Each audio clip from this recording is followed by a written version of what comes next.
Federal Drive is presented by GEHA, Government Employees Health Association, proudly providing health and dental benefits to federal employees and their families. Visit GEHA.com. You might not think of the Office of Management and Budget as a locus of customer experience.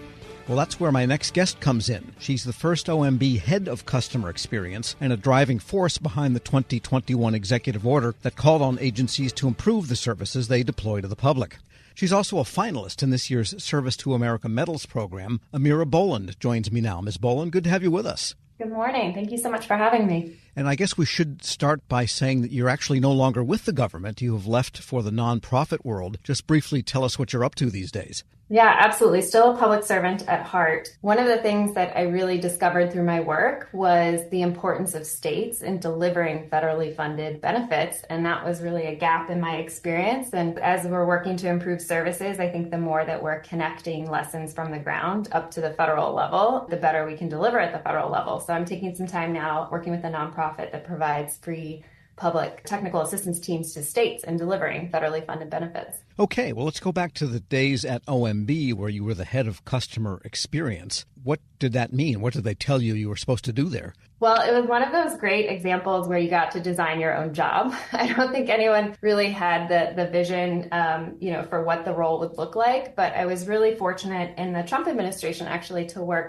get to work for Margaret Weichert, who was the deputy director for management at the time. And in that president's management agenda of 2018, it really elevated service to the public for the first time in a more mature way, talking about customer experience and the end-to-end journey of someone actually trying to interact with government. And so we pitched this idea of someone kind of working full time on that mandate and being at OMB, not just, most of OMB is organized by agency. So staff are aligned to, an agricultural portfolio with the U.S. Department of Agriculture or Forest Service or something like that. And I was more issue focused. So looking at disaster assistance, which obviously cuts across multiple agencies. So it was a great way of working horizontally across my organization. And you were behind this memo that came out toward the end of the Trump administration on customer experience. And I guess in some ways that was one of the maybe few things that was picked up on in its own way by the Biden administration. Yeah, I think this area is really nonpartisan. And obviously it really took, we looked back and all the way to the first Bush administration, there were executive orders on customer service and Clinton and second Bush and, into the Obama administration, obviously with the healthcare.gov response and really bringing technologists into government. So it had been gaining momentum for several years. And I think that, as you said, we had support across presidential administrations. And then as the Biden administration came in ready to deliver and had, a pretty busy mandate of things they wanted to do, they came in with technology orientation. There were senior advisors for delivery on every agency review team. And so we were able to kind of keep moving and pick up speed. And you point out something important that a lot of folks often overlook is that the service to the citizen movement, as it was called then, did actually start in the George H.W. Bush administration. Yes. What do you think is different now? Is it the enabling technologies have moved things along so far? Yeah, one thing I'd like to point out is this change from customer service to customer experience. And this is something that we really built up within the civil service, this conversation of that there's a difference because people will use them interchangeably. And we're like, actually, it's different. And it's good that it's different. And we should know how. And that idea is that customer service is really resolution of an issue, right? If you call a call center or you walk into a field office and you need help with something, you're provided with customer service.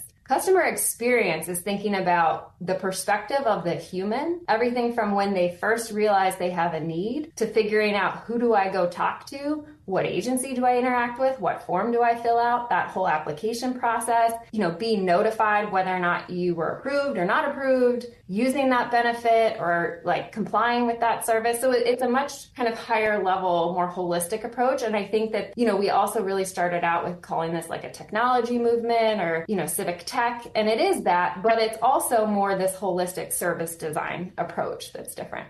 We're speaking with Amira Boland. She is was the lead for customer experience at the Office of Management and Budget, and she is a finalist in this year's Service to America Medals program. So in other words, you have to have resolution to have customer experience, but resolution does not equal customer experience? The way to sort of think about it is like, what is the need or the occasion of which someone comes to interact with you? And we actually use the McDonald's example when we were training civil servants. We would say like, and we had a presidential innovation fellow that had actually worked as the head of digital at McDonald's. And he said, McDonald's wants to win that moment that you need some family fun, or you need a fast morning coffee, or you need a quick lunch. Like those are 3 occasions that we want to win. And so we were actually having civil servants think of, what is the moment that you want to win? Is it, someone is starting a new business and they need a loan? Is it that a farmer is looking to expand their crop rotation strategy? You want to win that, right? You want them to come to the Farm Services Agency and get the technical assistance that you can provide. So I think that was a sort of shift in mindset of that you have a product or an offering. The number of times I had an agency tell me, well, I don't deliver a service because they just thought of services as benefits. And we were saying to OSHA, no, a small business being audited or having a visit complying with workplace safety requirements is you providing a service. And what does that look like? And what is the experience of your customer that you're interacting with? Yeah, so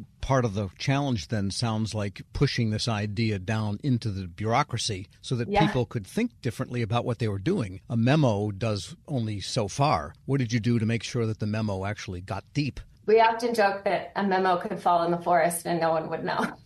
So, demos, not memos, or as we like to say, demos and memos. You got to do both. You got to have the mandate and then you got to carry it out. So we would really try and we would, eat our own dog food or whatever the expression is, where not only would we create the mandate, we would get input into the creation of that mandate. So we actually had design sessions with federal agencies as we designed the federal customer experience measures. And then you can't ask someone to do something that they've never done before, right? And so my background is actually in behavioral science and I'm a behavioral economist.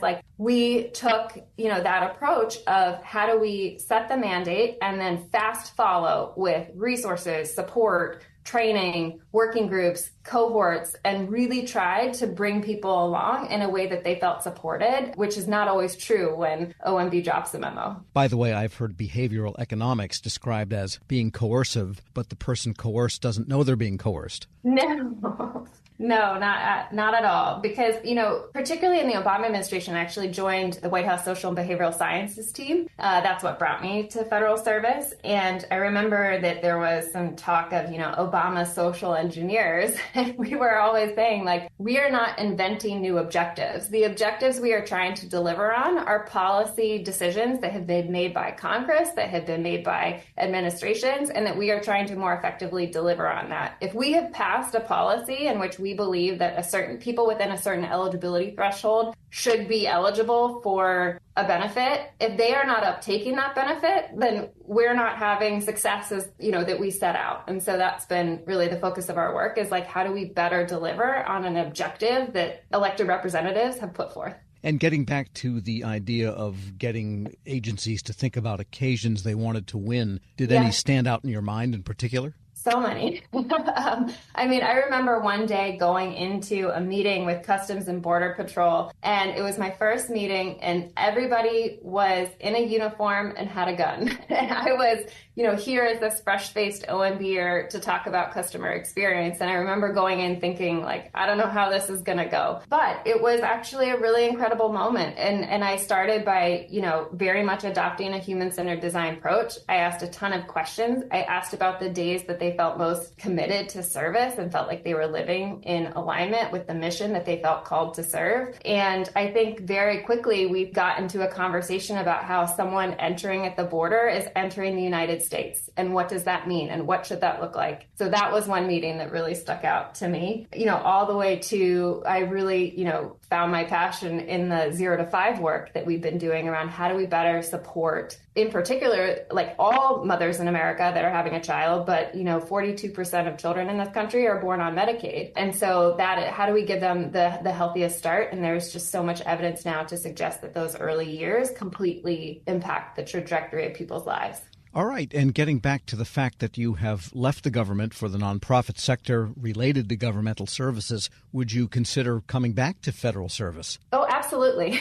I think this is, part of my call to my colleagues and many others, particularly at OMB, is that we should never be trapped in an ivory tower. I see a ton of folks, and it's great. We need people that have experience and have seen many things and can be at OMB for 20 plus years or at federal agencies for 20 plus years. But I really think that what we're seeing now is that people rotating between and getting experience at agencies with